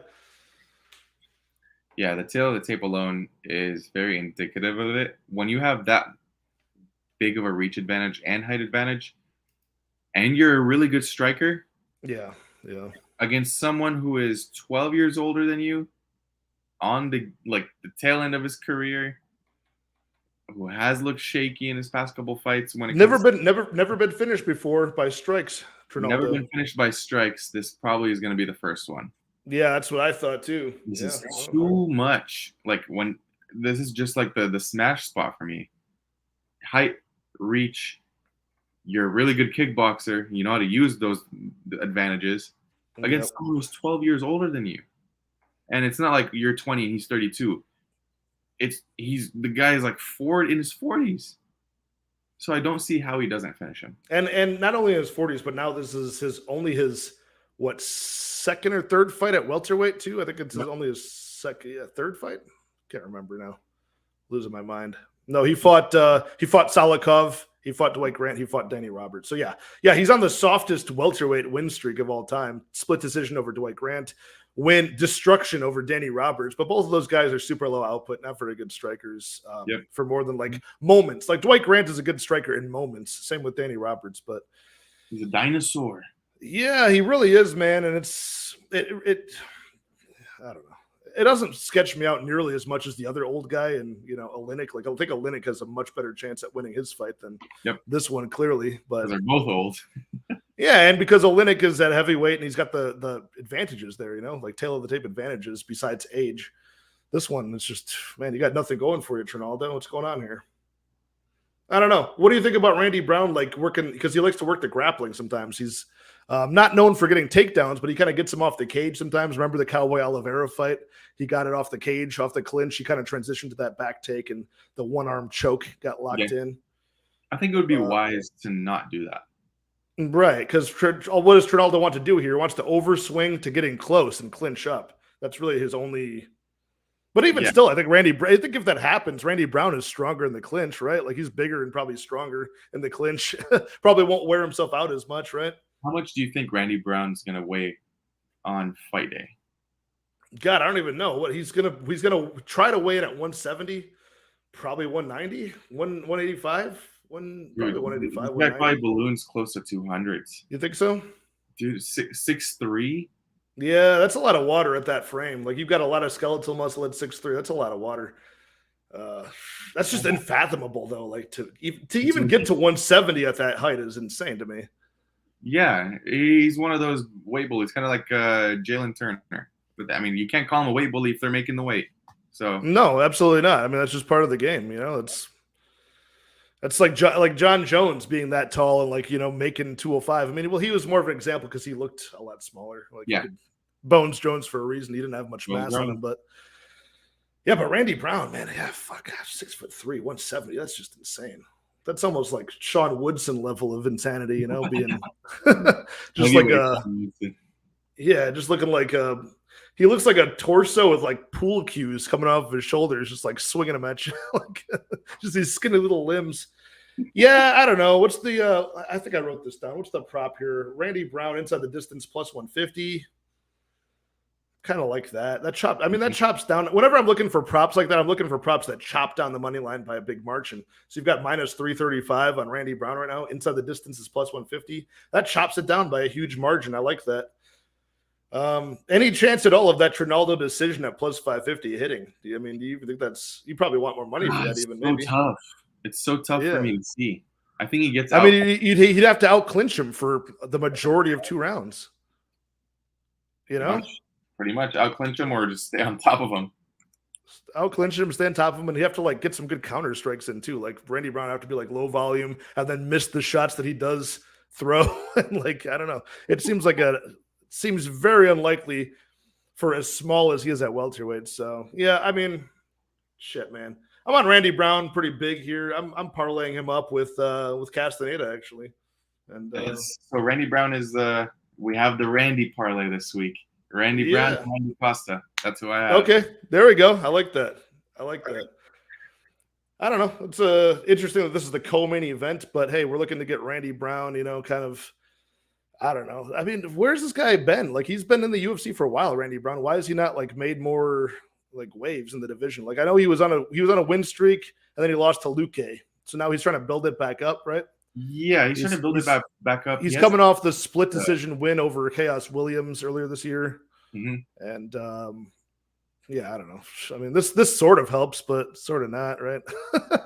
Sort of. But he hasn't really impressed too much in his early career. No. But now I think he's entering that prime. So. But I mean, the dude's been in the UFC since 2016 for Randy Brown. He's been in here for a while. And for the gifts that he has at the weight class, I'm surprised that he hasn't made more of a. Let me look at his record here. Okay, so he lost to Bilal, got a win. Lost to Nico, got 2 wins. Lost to Vicente Luque, and now he's on a 3-win streak. So he's slowly trying to 1 step forward, 1 step back, 3 steps forward, 1 step back, that type of thing. Interesting. I don't know. But we're both on the same side of that one, so that's great. And we still got 17 live viewers in the chat. You guys hit that like, hit that subscribe. Subscribe to WizzBets. And take time, please, to go over to my guy WizzBets' YouTube channel and give him a subscribe over there. He's still growing it. He's got that awesome show, Personality Picks he does. I believe that's on Thursdays, right? Tomorrow, we got our boy Gordo. Gordo Gambles. That's right. I can't wait to watch that one. That'll be fun. I like Gordo. He's got that nice, he's a chill dude. I'll be on his show very soon. And he's got that nice ASMR voice that'll be good for your late night talk show. He'll be talking about his life story and that nice, leaning into the mic, talking real soft.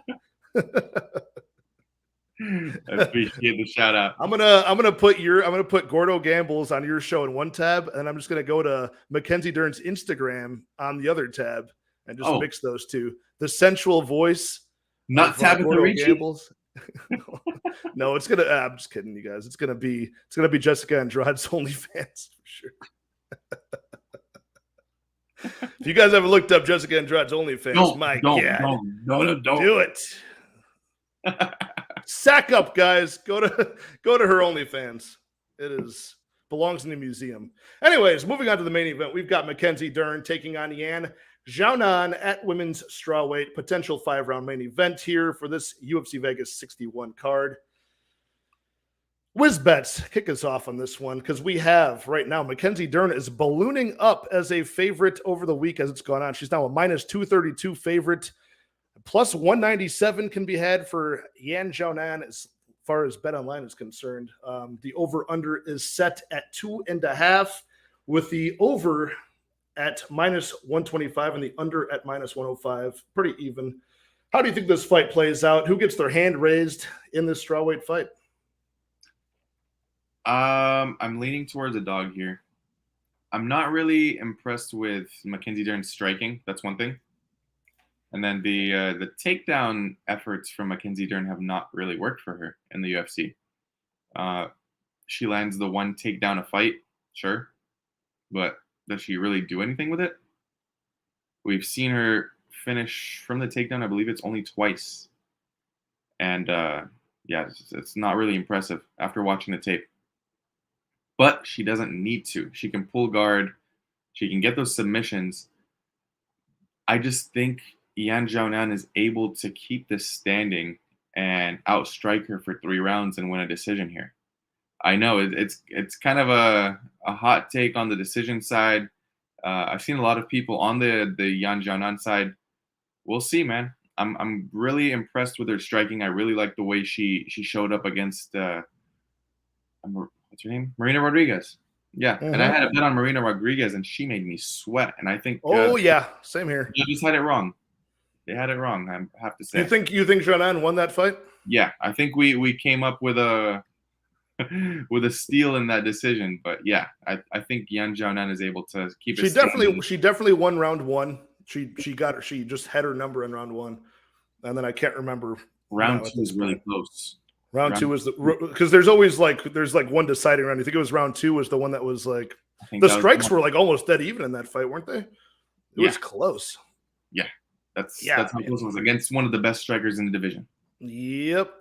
I'm on the same side as you, man. I'm on the Yan Xiaonan side. I got a bet on her, and I screwed up the money line on this one, man. There's like 2, so I screwed up the money line on the Castaneda one. I paid too much, and this one I paid too little. I took it at plus 190. Didn't know I could get an extra 7% on it. So a little salty about that, but I'm not going to double down because I'm not overly confident in this one. I have 1 unit on Yan Xiaonan at plus 190, but I do think you're right. I think she wins. I think she wins a decision. I do think that her winning inside the distance is a possibility here, but clearly not as much of a possibility as Mackenzie Dern just grabbing her in round 1, yanking on an arm, yanking on something, like wrapping her up. How tense was that fight with Mackenzie Dern and Tecia Torres in round 2, right? Where she's got she jumps on her, tries to pull a guard off the cage, just jumps on her, goes for a Kimura and just starts cranking on that, forces Tecia Torres to defend for 4.5 minutes. You know what I mean? And she kind of pulled off a similar stunt against Marina Rodriguez, but that's really the key fight is the Rodriguez Dern fight last year because she laid out a blueprint of how you can beat Mackenzie Dern. Stay safe against her, outpoint her over 5 rounds. And if you're an elite striker, you can do that. And I think Yan Xiaonan is on that level, right? We just saw her with that close fight. You think she won that fight. I think it was extremely close. And so far, we've seen Yan Xiaonan drop 2 losses in the UFC to an elite wrestler in Carla Esparza and, an elite striker in Marina Rodriguez, which is close. So I think you're right. I really do agree with you. And I haven't seen many people on the Yan Xiaonan side. I was just watching my boy Mike, Couch Warrior Podcast's show. He had Manpreet from Lock of the Night, and I was surprised to hear that guy was on. He was on Yan Xiaonan as well. I was like, wow, this is the first person I've heard on the Yan side this week with key points. Look, I think Mike's on her as well. So the army's growing for Yan Xiaonan. Again, not overly confident. I'm not laying more than a unit on it, but I'm getting some solid plus money, almost doubling that unit. And Yan decisions at plus 325. I really want to get there, but I don't know. What do you think about the overs unders in this fight?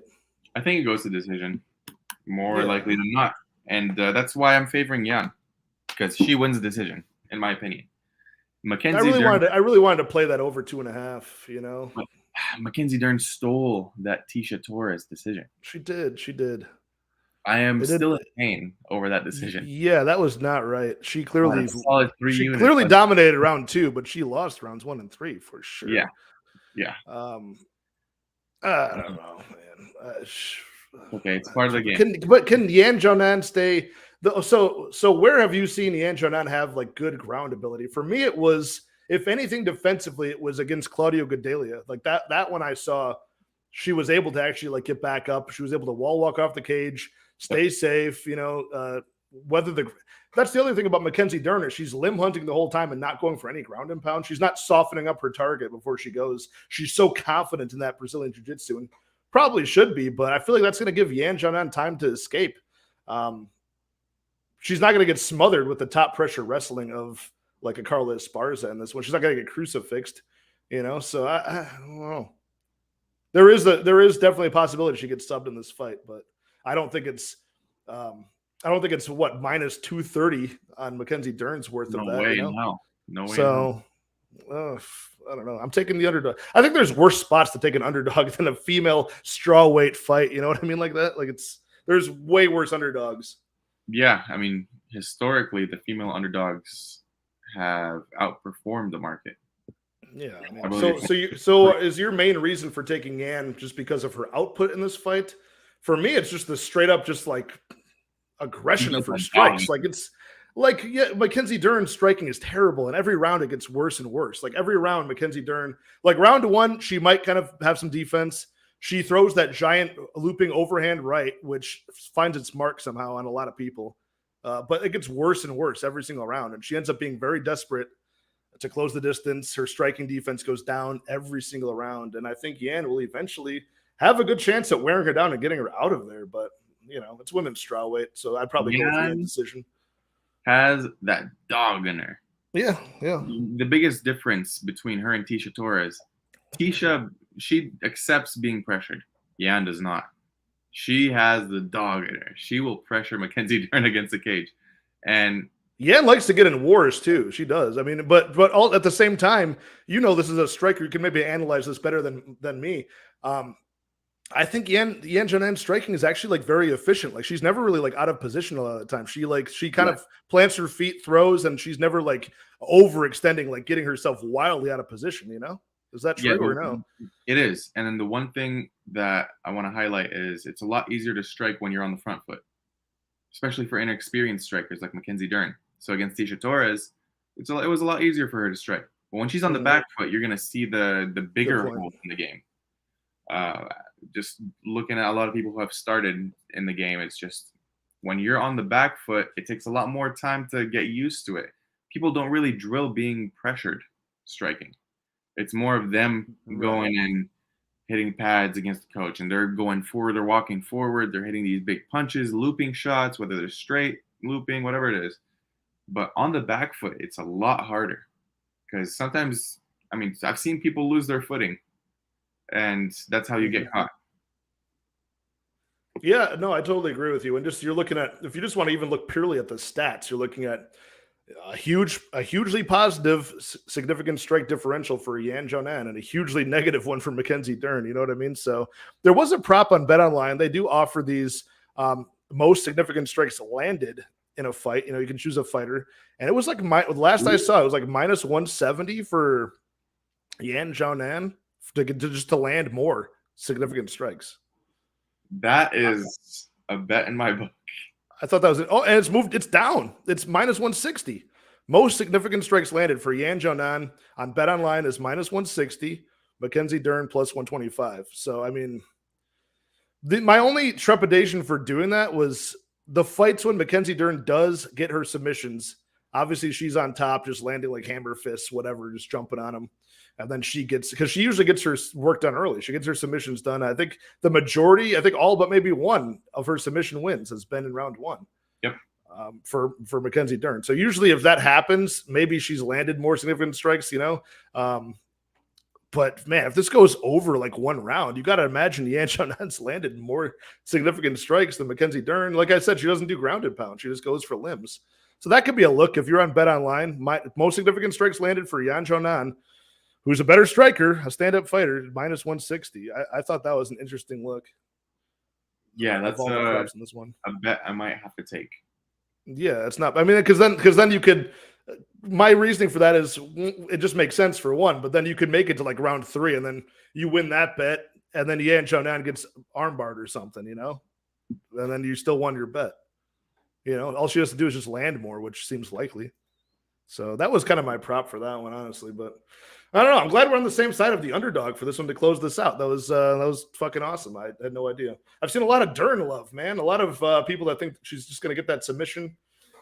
And she might, Yan might let us down, but I don't think it's likely.